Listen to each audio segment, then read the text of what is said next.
રામ મિત્રો good morning, કેમ છો તમે? પણ બધા મજામાં જશો ને? નીકળી ગયો વહેલા જવાનું હતું સુરત.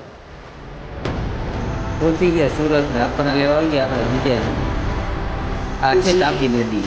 નીકળી ગયા હવે આપણે રખડવા. પછી આવી ગયા આપણે હાડીના કારખાને નીકળી ગયા પાછા ઘરસાય. હવે જવાનું છે આપણે મહાદેવના મંદિરે.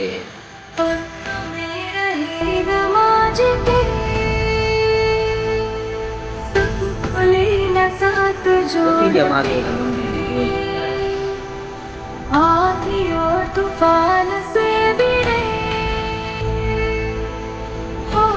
महादेव वेंकटेश्वर महादेव हो गए इतिहास પછી આપણે हो गए इतिहास का ताज આજ આપણો મેનુ બ્લોગ અહીંયા પૂરો થાય છે. લાઈક કરો, શેર કરો, સબસ્ક્રાઈબ કરો.